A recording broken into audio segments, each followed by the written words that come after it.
Located in the United Arab Emirates, Dubai has quickly risen to become one of the most visited cities in the world. What once was a simple fishing village has now become known as the Manhattan of the Middle East. With its luxury hotels, record-breaking skyscrapers, and adrenaline junkie activities, Dubai continues to attract tourists in the millions. Within this video, we're going to share our top tips for visiting Dubai, as well as answering any questions regarding cultural customs and local laws that you need to know.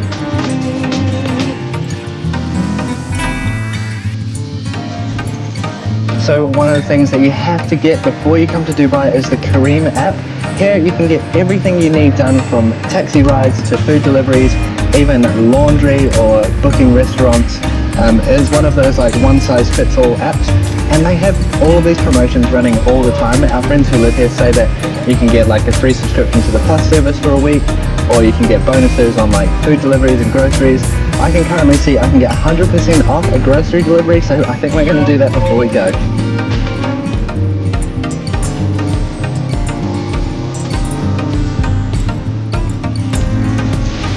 Another handy thing to know is that when you go through passport control in Dubai airport, they give you a free SIM card. So these are 5G SIM cards, and it actually has one free gig on there that lasts for 24 hours. So we can actually need these because we already downloaded an eSIM with internet for the next few months because we're going to be traveling after Dubai. But if you're here just for a week or a few days, this is perfect.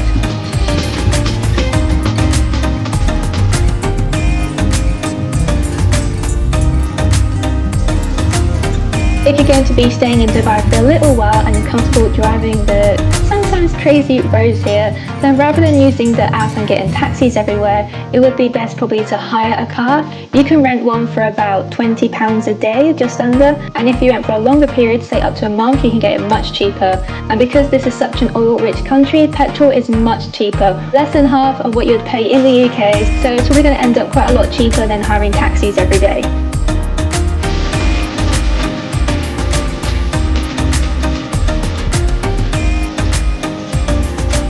I have heard that visiting here as a female you have to cover your shoulders and knees, but if you go around the tourist spots in Dubai, it's actually quite relaxed. Usually it's a great rule to follow that if you have your shoulders out, maybe have your knees covered or vice versa. And sometimes when I'm going indoors or somewhere I want to be a bit more covered, say I'm traveling on the tram or going inside activities, then I just simply take a shawl to wrap around or kimono. And it's also actually great when you're outside because the sun is so strong. I actually use this as a sun protection as well. And this is a super easy solution if you want to wear all your strappy tops, but have something that'll cover you up when you need to. And another element of what to wear is what to wear when you're going to the beach or by a pool, and it is completely fine to wear your normal swimming costumes.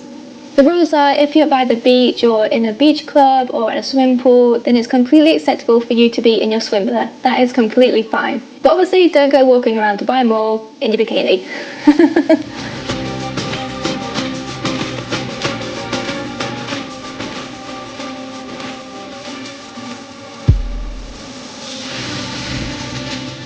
A big question, are you allowed to drink alcohol in Dubai? The answer is yes. You can drink alcohol here. Most of your hotels, beach clubs, like restaurants will sell alcohol. However, you have to bear in mind that you can be drinking in your beach club, but if you get tipsy or even drunk and then you go out to the street, that is not acceptable. You can't be walking around the streets drunk here. During our time here, we saw nobody that even looked remotely tipsy. If you do have a few drinks, the best solution is just get a taxi from where you are straight to your hotel, and then there's no issues. There are such things as bottomless brunches here, and sometimes it is promoted. However, we have noticed when we've been filming around Dubai, they do ask us not to film the alcohol. So in a way, they don't want to promote it, but if you go in certain venues, it's definitely there and it's definitely offered. Most people here will have maybe a drink or two with their meal, but yeah, no one's drunk fooling around the streets, that's for sure.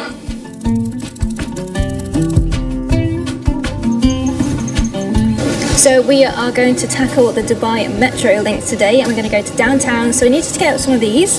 They're Noor cards, and they cost 50 dirham for two, so 25 each.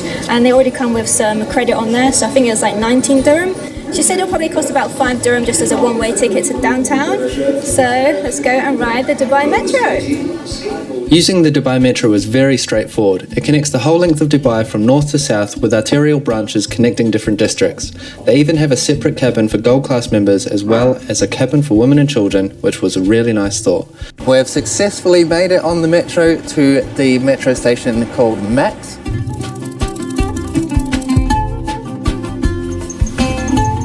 If you come into Dubai, you're probably wondering where should I stay. It's quite a big city and it's spread out, so if you're staying at one end, it can take you over an hour to drive to the furthest end for some of the big attractions which we have found, so it can be time consuming trying to see it all. The main tourist hub is downtown Dubai. Now there's loads of hotels. This is where the Burj Khalifa, the Fountain Show and the Dubai Mall is all located.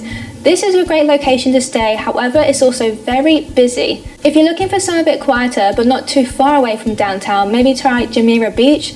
This is a nice area, beautiful beach and nice cafes around, and it's a pretty short taxi ride to downtown. I think it takes around 10 minutes, so that's a great ideal base. A really popular location to stay in Dubai, of course, is the Palm Jumeirah. It's got the famous Atlantis Hotel there, which many people want to stay at, and it's got plenty of other hotels as well. However, there is a bit of an issue with staying on the Palm. If you're not located at the base of the Palm, it can take you a really long time trying to get out of the Palm and back onto the mainland. We have had an issue when we were dropping off some people on a tour, and it took nearly an extra hour for us to get from one end of the Palm out to our hotel because there was just traffic with roadworks and congestion, and some other people who were staying on the far end of the Palm